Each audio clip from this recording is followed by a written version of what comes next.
ठीक है, point point डाल करके लिखेंगे, है ना, बिंदु या पॉइंट डाल करके लिखेंगे कुछ। हाँ, उसी के आगे ही कुछ और पॉइंट जो है आपके प्रश्न उपयोगी है। बोले लिखिएगा, आठवीं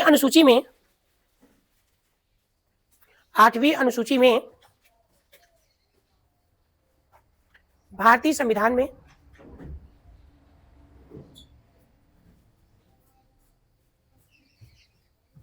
भारतीय संविधान में 22 स्थानीय भाषाओं 22 स्थानीय भाषाओं को मान्यता दी गई, जो शुरुआत में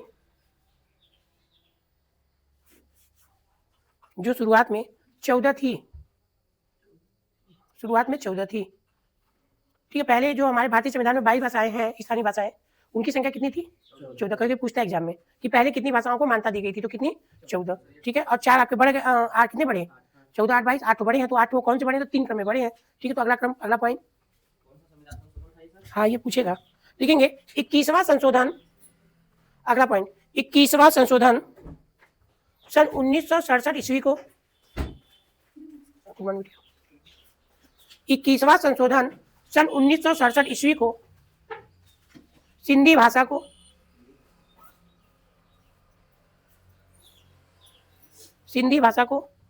हाँ सिंध नदी पे जो आता है ना, सिंधी भाषा को, हिंदी नहीं है, क्या है? सिंधी भाषा को भाषा के रूप में दर्जा मिला।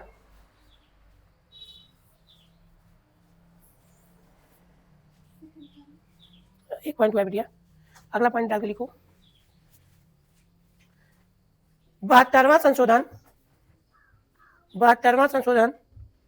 सन 1992, 72 बच्चों 71वां लिखेंगे, 72 नहीं 71 करेंगे। 71वां संशोधन सन 1992,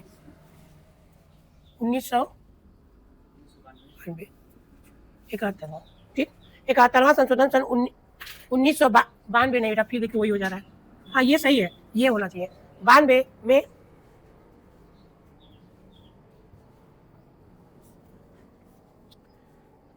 मणि को नेपा ये सूत्र है, मणि को नेपा, ये छोटा सा सूत्र है।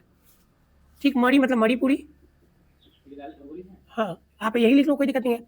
को मतलब कोकड़ी, देखो मणि को नेपा, ठीक है, इसका अंदर कौन था? मणिपुरी, को से क्या हो जाएगा? कोंकणी, और ये नेपा से नेपाली। 3 भाषाओं को मान्यता मिली।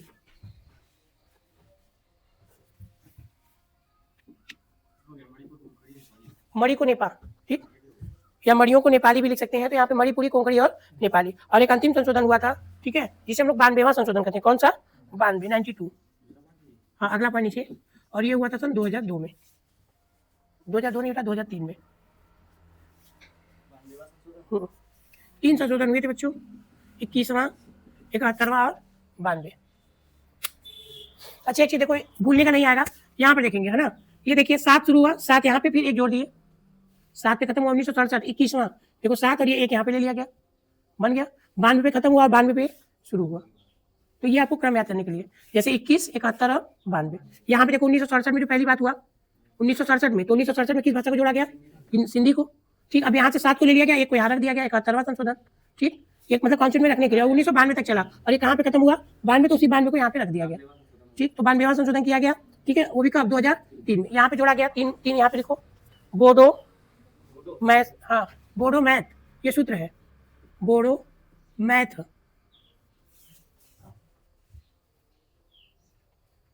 ट्रिक में बोडो क्या है? बो से बोडो, दो से डोंगरी,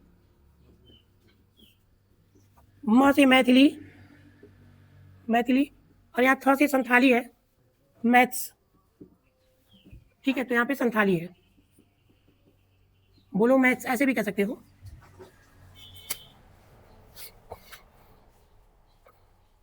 अब इस तरह हमारी जो भाषाओं की संख्या हो गई, वो कितनी हो गई? 22। 14, 15वां नंबर पे कौन आ गया? सिंधी के बाद 3 जुड़े, फिर 4 जुड़े, ठीक है, 7 आपके देख सकते हैं, 4 3 7 1 8, 14 8 22, और इस समय वर्तमान में 22 भाषाओं को मान्यता प्राप्त है। ठीक है, चलिए अगले क्रम पे चलते हैं।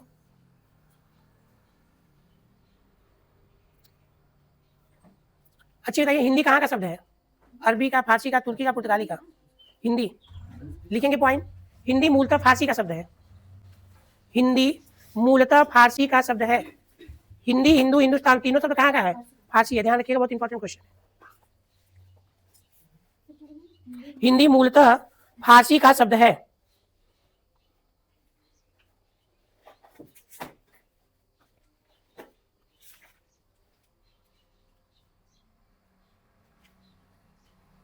अच्छा ये बताइए, विश्व हिंदी दिवस कब मनाया जाता है? लिख पाए थे? विश्व हिंदी दिवस कब मनाया जाता है? नहीं, ये तो हिंदी दिवस है ना। विश्व हिंदी दिवस 10 जनवरी कहाँ मनाए जाते हैं? अच्छा, हिंदी दिवस कब मनाए जाते हैं? 14 दिसंबर कि सितंबर? 14 सितंबर। अच्छा बताइए, अनुच्छेद 120 क्या है? लिखवाए हैं, देख लीजिए। अनुच्छेद 120 क्या है? अनुच्छेद 120 में क्या है? देखो 120 छोटा शब्द है तो ये संसद हो गया। संसद में प्रयोग की जाने वाली भाषा का प्रावधान, ठीक। और अनुच्छेद 210 क्या है? विधानसभा या विधान परिषद में प्रयोग की जाने वाली भाषा का प्रावधान, ठीक। चलो अगला हेडिंग, लिपि। अगला अध्याय लिपि। पहले वर्तनी में देखिए, लिपि सही लिख रहे हैं कि वो भी गलत लिख रहे हैं? लिपि हो गया। लिखेंगे, किसी भी भाषा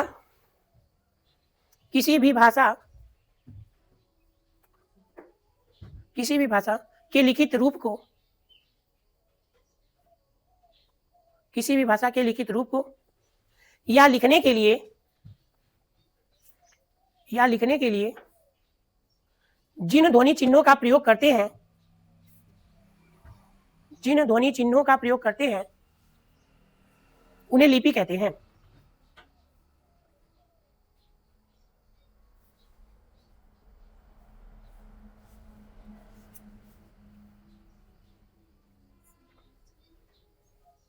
संक्षिप्त में हम लोग कह सकते हैं, लिखने के ढंग को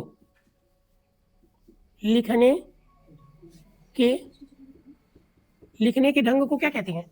लिपि कहते हैं। बहुत संक्षिप्त में लिखने के ढंग को क्या कहते हैं? लिपि। लेकिन कहते हैं कोई चीज लिखने के जिन ध्वनि चिन्हों का प्रयोग करते हैं, जैसे ये लिखने के ढंग जो यहाँ पे हम लोग लिखे हैं, इसमें भी ला पे छोटी ख में जुड़ा हुआ है, ठीक है। और ये जो हम लोग लिपि लिखे हैं, ये क्या लिखा गया? देवनागरी लिपि। कौन सा लिपि? देवनागरी, ठीक है। और हमारे भारत देश में 2 लिपियां प्रसिद्ध हैं अपने भारत में, ठीक है। एक ब्राह्मी और एक खरोष्ठी। एक ब्राह्मी और एक खरोष्ठी। पैरा चिन्ह के उसी में लिखेंगे। लिपि विकास के संबंध में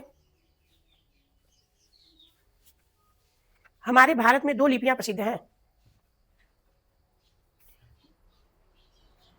2 लिपियां प्रसिद्ध हैं।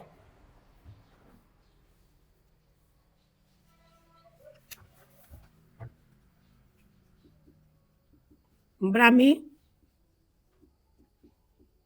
और खरोष्ठी। ब्राह्मी और खरोष्ठी लिपि।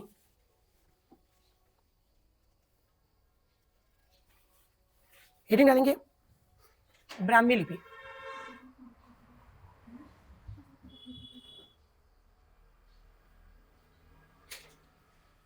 लिखेंगे, ब्रह्मा द्वारा निर्मित होने के कारण इसे ब्राह्मी लिपि कहते हैं।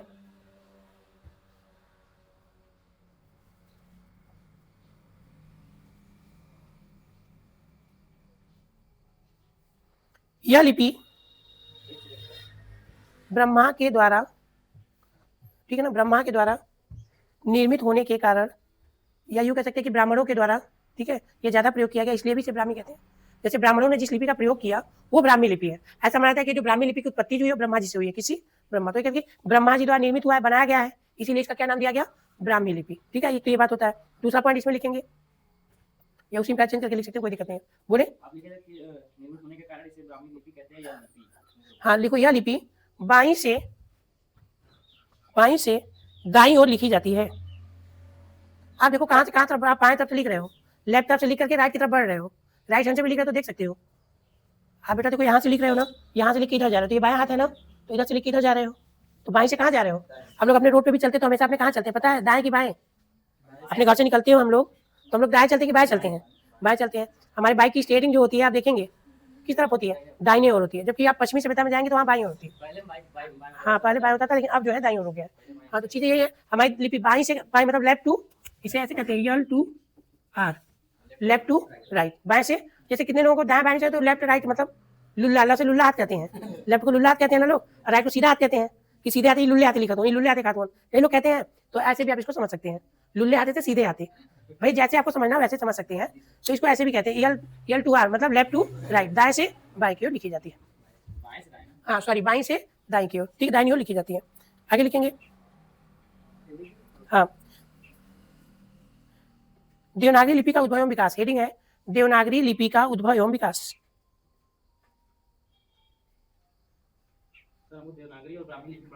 नहीं तो ब्राह्मी लिपि से ही देवनागरी आया बेटा ना, ये जो हमारी ब्राह्मी लिपि है ना, इसी से हमारी कौन सी लिपि आई?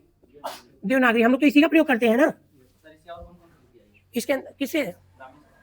देवनागरी को तो विशेषतः जो दिया जाता है, ठीक है। और खरोष्टी से एक को आता है, खरोष्टी से आपकी अरबी फारसी आते हैं, क्या आते हैं? अरबी फारसी। खरोष्टी में आपकी कौन सी आती है? अरबी फारसी की लिपियां आती हैं। अरबी लिपि जो होती है वो किसमें, इसका विच्छेद करो तो खरधन ओष्ठ, खर मतलब गधे की ओट की तरह, गधे की ओट की तरह ये होती है, इसीलिए इसका नाम रख दिया गया खरोष्टी।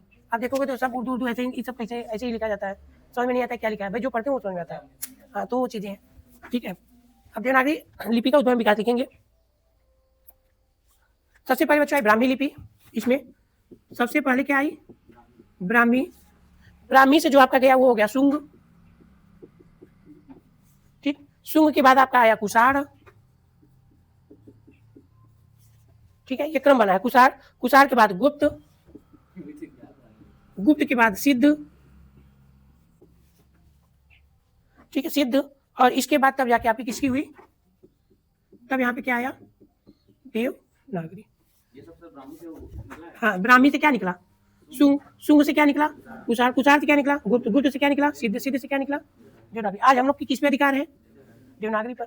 जैसे हिंदी के विकास के क्रम में हमने आपको बताया था, सबसे पहले कौन सी भाषा आई? सबसे पहले कौन सी आई?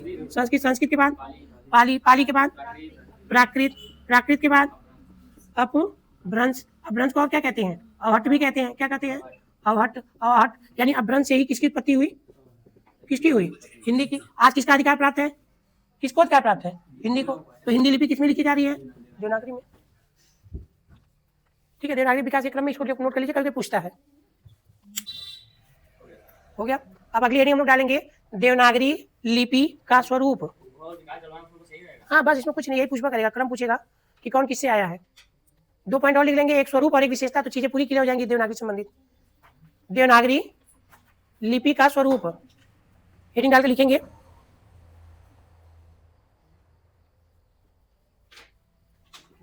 पहला पॉइंट, 3 पॉइंट है इसमें, 3 पॉइंट है ना। पहला पॉइंट, देवनागरी लिपि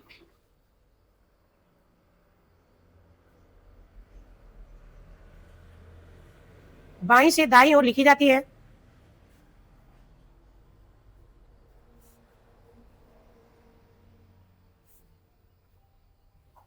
जबकि अरबी या फारसी लिपि, जबकि अरबी या फारसी लिपि ठीक इसके विपरीत, ठीक इसके विपरीत, अर्थात दाईं से बाईं ओर लिखी जाती है।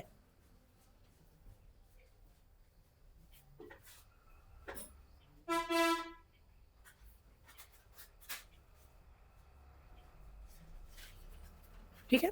अगला पॉइंट, एक पॉइंट दूसरा पॉइंट देखेंगे। देवनागरी लिपि अक्षरात्मक लिपि है। हाँ, देवनागरी लिपि अक्षरात्मक लिपि है।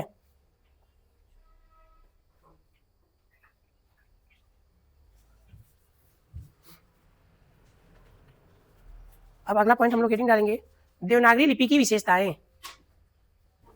देवनागरी लिपि की विशेषताएं चल रहा था ना। पहला पॉइंट, यह एक वैज्ञानिक लिपि है, यह एक वैज्ञानिक लिपि है।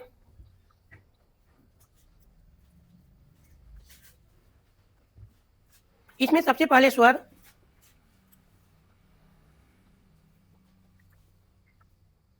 और बाद में व्यंजन आते हैं।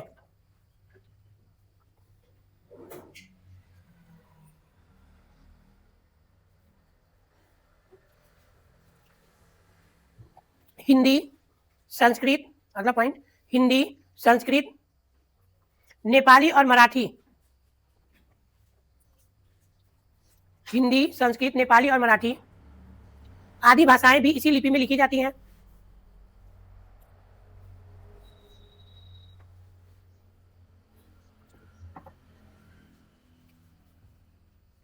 हिंदी, संस्कृत, नेपाली और मराठी भाषाएं भी इसी लिपि में लिखी जाती हैं। अगला पॉइंट, देवनागरी लिपि में प्रत्येक वर्ण, देवनागरी लिपि में प्रत्येक वर्ण एक निश्चित ध्वनि को संकेत करते हैं। एक निश्चित ध्वनि को संकेत करते हैं। अगला पॉइंट, देवनागरी लिपि में 11 स्वर और 35 व्यंजन हैं। 35, 11 स्वर और 35 व्यंजन हैं।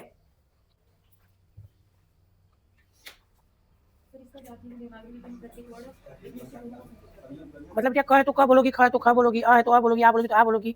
मतलब जो ध्वनि होंगी वो पर्टिकुलर वही होंगी, उसके अनुसार आपका जो चीज होती है। वैसे तो हम सब लोग जानते हैं कि स्वर एक ऐसी ध्वनि होती है जो व्यंजनों में बोलने की सहायक होती है, जबकि स्वर स्वतंत्र होते हैं।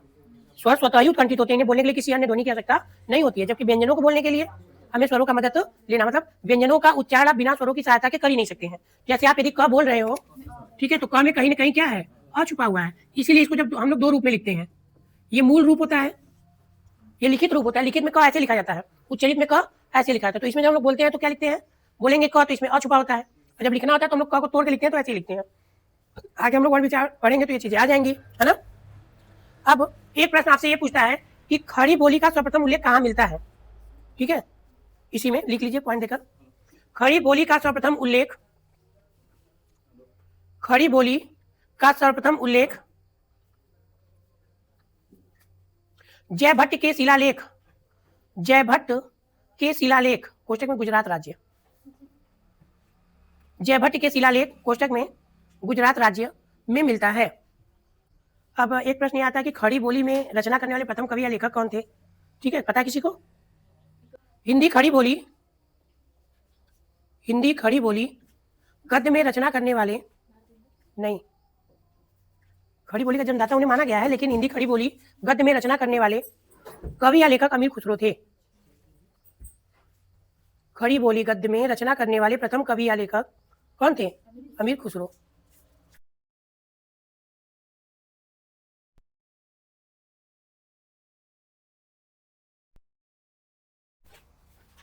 खड़ी बोली गद्य के प्रचार में योगदान देने वाले कवि और लेखक हो गया। इसमें सबसे पहला नाम आता है लल्लू लाल, पंडित लल्लू लाल, पंडित लल्लू लाल, हाँ लिख लीजिए। आपसे एक प्रश्न ये भी कच्चा आप लोग 10 में 12 में पढ़े होंगे, तो एक प्रश्न आता है कि हिंदी गद्य के विकास में, ठीक है, योगदान देने वाले 4 नायक कवियों और उनकी रचनाओं का नाम बताइए, ठीक है ना। हिंदी गद्य के विकास में योगदान देने वाले 4 नायक कवियों और उनके लेखकों का नाम बताइए। तो इसमें जब बात आती है तो 4 लोगों का नाम आता है, जिसमें 2 मुंशी हैं और 2 पंडित हैं, 2 मुंशी हैं और 2 क्या है, पंडित। जैसे पंडित लल्लू लाल हो गए, कौन हो गए, पंडित लल्लू लाल। इनकी रचना जो थी वो था प्रेम सागर, क्या नाम था, प्रेम सागर। दूसरे पंडित थे पंडित सदल मिश्र, क्या नाम था, पंडित सदल मिश्र, हाँ बहुत अच्छी बढ़िया। इनका रचना था नासी, नासी केतो, नासी केतो पाख्यान। इसका 2 मुंशी थे, ठीक है, 2 मुंशी थे, ठीक है, मुंशी सदा सुखलाल, मुंशी सदा सुखलाल। जैसा इनका नाम वैसी इनकी रचना, नाम में भी सुख, रचना में भी सुख, है ना, नाम में भी सुख और इनकी रचना में भी सुख। और अगले मुंशी थे, ठीक है, मुंशी इंसा, मुंशी इंसा अल्लाह खां, ठीक है, मुंशी इंसा अल्लाह खां।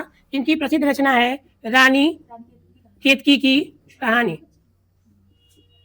ये खड़ी बोली में योगदान देने वाले 4 प्रमुख कवि या लेखक के रूप में प्रसिद्ध हैं। इनका भी कभी कभी रचना पूछता है, तो ये भी आप नोट कर लेंगे। खड़ी बोली गद्य में रचना करने वाले 4 प्रमुख कवि है, उसके भाषा में योगदान देने 4 प्रमुख।